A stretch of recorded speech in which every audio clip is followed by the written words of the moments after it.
नमस्कार, मी प्रीती खंडागळे. मी आता उल्हासनगर महानगरपालिका या क्षेत्रात आहे.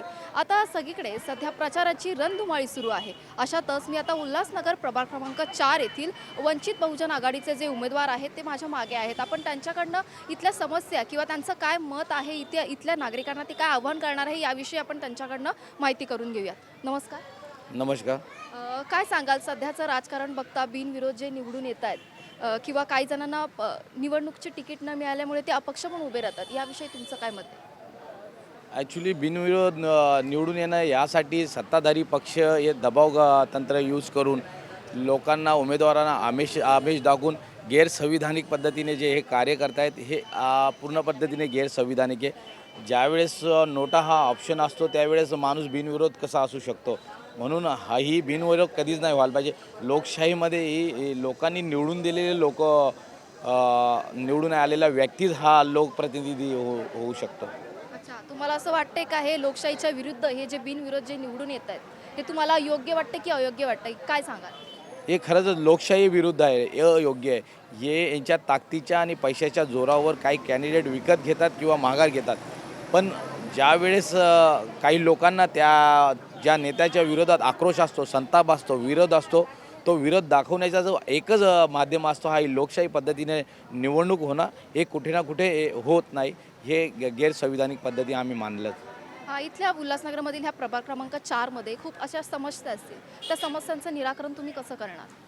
बघा, आमच्याकडं अशा प्रकारे ब्लू प्रिंट आहे.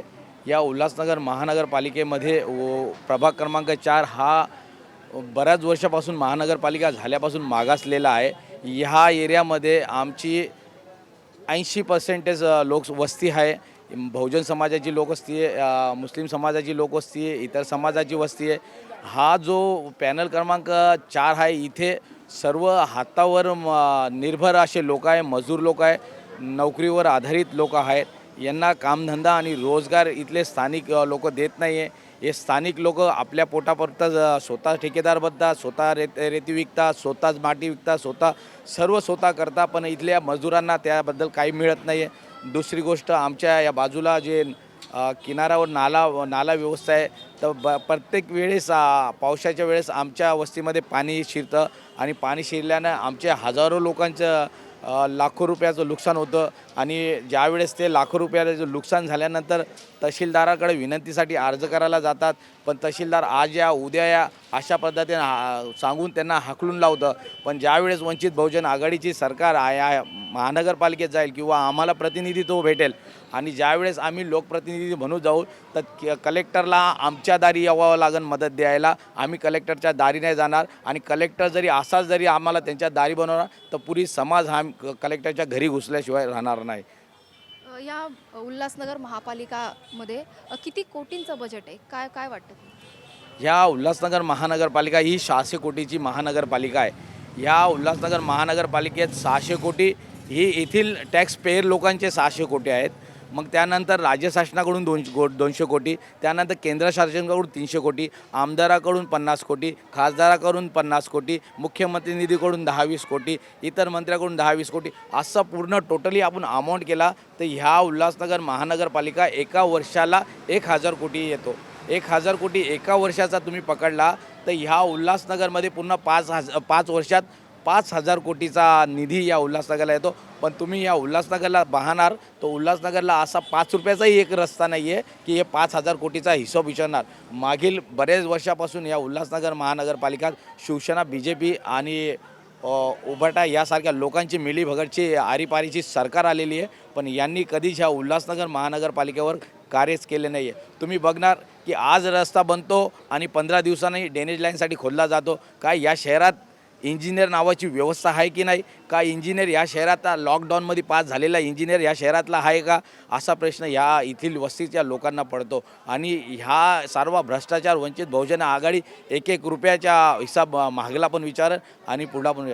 भविष्यात आमची जरी ह्या महानगरपालिकेत सरकार आली तर भविष्यात आम्ही उल्हासनगर महानगरपालिका अंतर्गत जेवढे पण झोपडपट्टी धारक वर्ग आहे, जो हातावर निर्भर मजूर आहे, त्यांच्या सर्वांच्या महानगरपालिकेच्या टॅक्स मोफत ठराव पास करेल आणि यांना कशाही प्रकारे टॅक्स देऊ नये यासाठी वंचित बहुजन आघाडी डिमांड करेल. तसंच पाण्याचं बिल आता मागच्याच 3 महिन्यापासून पाण्याचं बिल ह्या शहराला प्रत्येक घराला दिलेले, तो वंचित बहुजन आघाडी पूर्णपणे मोफत करेल आणि पाण्याचं बिल कुणाला येणार नाही. ऑलरेडी पाण्याचं बिल तुम्ही टॅक्स पावतीमध्ये आमचे घेतलेले आहे, त्यानंतर ॲडिशनल टॅक्स पाण्याचं बिल हे कुठून आलं असा प्रश्न वंचित बहुजन आघाडी ज्यावेळी जीबीला गेली त्यावेळेस विचारणार. इथल्या ह्या परिसरामध्ये आरोग्याच्या सेवा किंवा ज्येष्ठ नागरिकांसाठी किंवा शाळकरी मुलांसाठी काय अडचण येत असतील तर यावर तुम्ही सुधारणा काय कराल? अतिशय उत्तम प्रश्न तुम्ही आमच्या रिलेटेड विचारलेला आहे. या तिघीं सेवामधून आमच्या विभागात कसल्याच प्रकारे सुविधा नाही आहे. तुम्ही महानगरपालिकेची जी शाळा आहे, मागच्या 50 वर्षापासून माझा आजोबा ज्या 7वीच्या वर्गात शिकला, माझा बापही 7वीच्या वर्गात शिकला, मीही 7वीच्या वर्गापर्यंत शिकलो आहे आणि येणारा पिढी पण 7वीच्या वर्गापर्यंतच ती महानगरपालिकेची शाळा आहे. ती महानगरपालिकेची शाळा ही 7वी वर्गापर्यंत न राहता ही BA पर्यंत कशी जाईल, लॉ डिग्री कशा युनिव्हर्सिट्या कशा होतील, ही नगरपालिकेच्या शाळा मोठ्या प्रमाणे युनिव्हर्सिटी कशा होतील ह्यावर आमचं लक्ष राहील.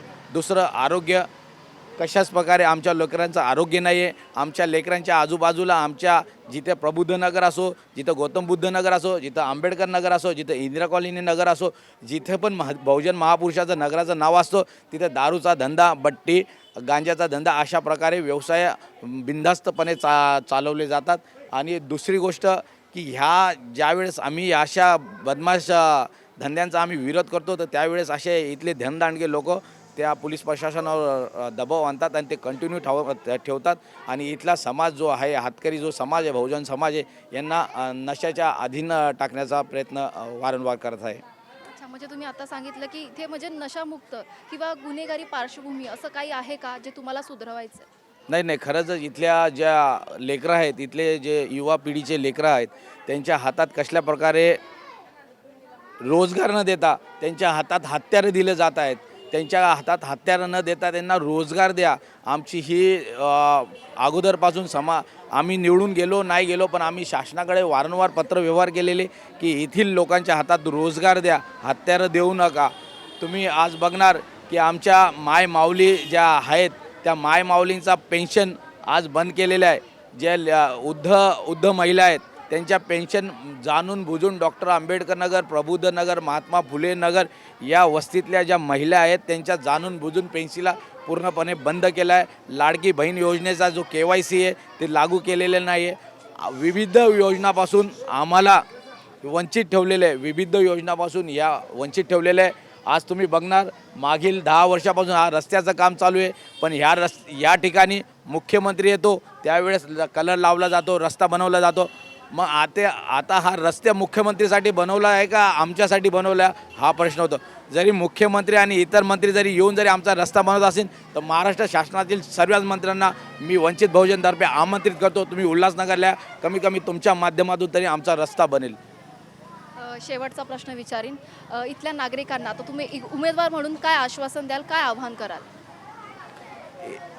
येथील मायबाप मतदारांना हात जोडून विनंती करतो की खरंच तुमच्या लेकरा बाळाच्या शिक्षणासाठी, आपले युवा भविष्याचे जे मुलं त्यांच्या रोजगारासाठी, तसंच इथल्या लोकांचं कल्याणासाठी, आरोग्यासाठी आणि घर टॅक्स मोफत व्हायला पाहिजे या वस्तीतल्या लोकांसाठी. कारण की आमचा हातावर घर चालतं आहे, रोजगारावर घर चालतं. इथली टॅक्स पावती मोफत व्हावी यासारखे योजना आम्ही ह्या इथे आणू आणि भविष्यात जास्तीत जास्त लोक इथे एज्युकेटेड होतील, रोजगार मिळतील आणि चांगलं गुण्यागोविंदानं आमचा परिसर आनंदाने राहील. एवढं. ह्याच उल्हासनगर प्रभाग क्रमांक 4 मधील अजून एक उमेदवार आहेत, आपण त्यांच्याकडनंही त्यांचं मत मांडूया, त्यांना विचारूया त्यांचं मत काय आहे. काय सांगाल तुम्ही ह्या उमेदवारीपूर्वी तुम्ही इथे काय सुविधा केल्यात किंवा तुम्ही इथे कशा प्रकारे सुविधांना अंमलात आणलं असेल याविषयी काय सांगाल? सबसे पहले तो मैं कहना चाहूँगा, सबसे पहले मैं बहुजन वंचित आघाड़ी को मैं धन्यवाद करना चाहूँगा कि इन्होंने मुझे लड़ने के लिए टिकट दिया. पहले मैंने बीजेपी में 9 साल काम किया, बीजेपी जिला सचिव के पद पर रहते हुए, लेकिन उन्होंने मुझे टिकट नहीं दिया. ऐसा उल्लासनगर में बहुत से जगह ऐसा हुआ है कि बीजेपी ने लोगों को यूज़ किया, कैंडिडेट को यूज़ किया, उनको टिकट नहीं दिया. तो मैं धन्यवाद करूँगा वंचित आघाड़ी का कि इन्होंने मुझे टिकट लड़ने को टिकट दिया। और लड़ने को टिकट देने का उन्होंने मेरी वाइफ का रेखा बनिया का भी टिकट दिया वंचित आघाड़ी से ओबीसी के लिए, तो उनका मैं धन्यवाद दिल से करूँगा। और मैंने इस एरिया में मैं 6-7 साल से इस एरिया में काम कर रहा हूँ। मेरा यहाँ पानी का फैक्ट्री है बिस्लरी का, मैंने लोगों को पानी का सुविधा दिया। लड़की मेरी डॉक्टर है तो मैंने उनके लिए फ्री डॉक्टर का सुविधा दिया। और मैंने यहाँ पे पूरा एम्बुलेंस की सेवा मेरे गरीब जनता के लिए जो वहाँ पे गौर गरीब रहते हैं, मैंने उनके लिए मैंने देखा हूँ कि कितने लोग बेचारे अपने बाल बच्चे अपने माँ बाप के लिए एम्बुलेंस ढूंढ नहीं पाते, तो बेचारे कितने लोगों का मौत हो गया एम्बुलेंस के कारण। तो उनको देखते हुए मैंने आज 1 साल से मैंने एम्बुलेंस की सुविधा मेरे गरीब लोगों के लिए किया, पूरी free of charge, no cost, no petrol, no diesel. और मैं आगे और मेरे इधर के जो बच्चों लोग हैं, बच्चों लोग को अपना पढ़ाई की सुविधा मिलती नहीं है। माँ बाप लोग अपने बच्चों को उच्च शिक्षण के लिए पढ़ाई करा पाते नहीं है। और आज जो बड़ी बड़ी जो क्लासेस है जिनका रेट लाख रुपए 2 लाख रुपए है, वो बेचारे माँ बाप दे नहीं पाते। तो मेरा माध्यम से मैं जितने के बाद में मेरे जितने भी वीआर है यहाँ पे, वहाँ पे मेरे जो गरीब बच्चों लोगों के लिए मैं पहली क्लास से लेकर 10वीं क्लास तक उनके लिए मुफ्त में क्लासेस चालू करवाऊँगा।